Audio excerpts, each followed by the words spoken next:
आज हम एक इम्पॉर्टेंट बायोलॉजी क्वेश्चन कवर करेंगे।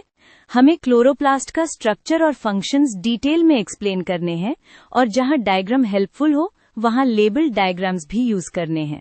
चलो एक सिंपल डायग्राम इमेजिन करके स्टार्ट करते हैं। क्योंकि क्लोरोप्लास्ट का लेआउट समझ आएगा तो फंक्शंस ऑटोमेटिकली क्लियर हो जाते हैं। सबसे पहले big picture. Chloroplast plant cells और एल्गी में होता है और इसका मेन काम फोटोसिंथेसिस है, यानी लाइट एनर्जी को केमिकल एनर्जी में कन्वर्ट करके शुगर बनाना। अब स्ट्रक्चर को लेयर्स में सोचते हैं, जैसे बिल्डिंग का आउटर वॉल और इनर रूम्स। ये अप्रोच इसलिए यूजफुल है क्योंकि हर कंपार्टमेंट का अपना स्पेसिफिक बायोकेमिकल रोल होता है। क्लोरोप्लास्ट एनवेलप में आउटर और इनर मेम्ब्रेन होती है, बीच में इंटर मेम्ब्रेन स्पेस। ये एनवेलप सिलेक्टिव एंट्री और एग्जिट कंट्रोल करता है ताकि स्ट्रोमा के एंजाइम्स को राइट एनवायरनमेंट मिल सके। अब अंदर का फ्लूइड पार्ट स्ट्रोमा, इसको एंजाइम रिच वर्कशॉप समझो। यहीं कार्बन डाइऑक्साइड को फिक्स करके शुगर बनाने वाली रिएक्शंस होती हैं, इसलिए स्ट्रोमा का केमिस्ट्री सेटअप बहुत क्रूशियल होता है। क्लोरोप्लास्ट के अंदर अपना डीएनए और राइबोसोम्स होना एक क्लू देता है। ये सेमी ऑटोनोमस है, मतलब कुछ प्रोटीन्स ये खुद बना सकता है, दो मेजॉरिटी प्रोटीन्स न्यूक्लियस से आते हैं। अब सबसे आइकॉनिक पार्ट थाइलेकॉइड्स। ये फ्लैटेंड मेम्ब्रेन सैक्स होते हैं। इनकी मेम्ब्रेन पर पिगमेंट्स और इलेक्ट्रॉन ट्रांसपोर्ट कंपोनेंट्स लगे होते हैं, इसलिए लाइट रिएक्शंस यहीं रन होते हैं। ग्राना स्टैकिंग का रीजन भी फंक्शनल है। स्टैकिंग से मेम्ब्रेन एरिया कॉम्पैक्टली बढ़ता है और डिफरेंट कॉम्प्लेक्सेस को ऑर्गेनाइज करना इजी होता है, जिससे लाइट कैप्चर और एनर्जी कन्वर्जन एफिशिएंट होता है। थाइलेकॉइड मेम्ब्रेन पर क्लोरोफिल ए और बी, कैरोटिनॉइड जैसे पिगमेंट्स होते हैं।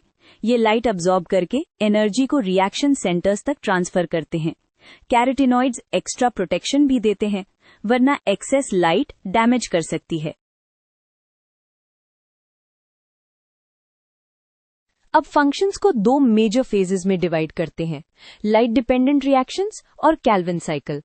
ये स्प्लिट इसलिए हेल्पफुल है क्योंकि पहला फेज एनर्जी बनाता है और दूसरा फेज उस एनर्जी से कार्बन डाइऑक्साइड को शुगर में कन्वर्ट करता है।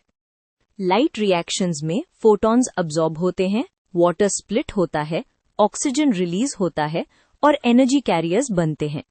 इंपॉर्टेंट आइडिया ये है कि इलेक्ट्रॉन ट्रांसपोर्ट से प्रोटॉन ग्रेडियंट बनता है और वही ग्रेडियंट एटीपी सिंथेसिस ड्राइव करता है।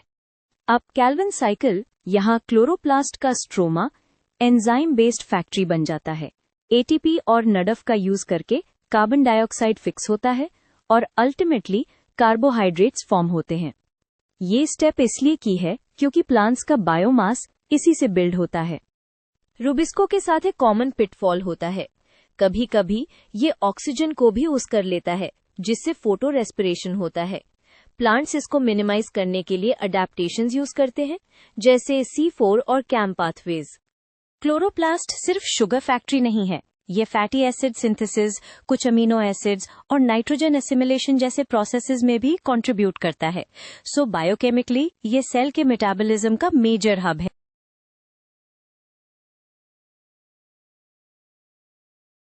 एंड में एक क्विक समरी से मेमोरी स्ट्रांग हो जाती है। एनवेलप कंट्रोल करता है एक्सचेंज, थाइलेकॉइड मेम्ब्रेन एनर्जी बनाती है और स्ट्रोमा एनर्जी यूज करके कार्बन डाइऑक्साइड से शुगर्स बनाता है। अगर तुम डायग्राम में इन तीन कंपार्टमेंट्स को लेबल कर लोगे, आंसर ऑटोमेटिकली स्ट्रक्चर्ड और हाई स्कोरिंग बनेगा।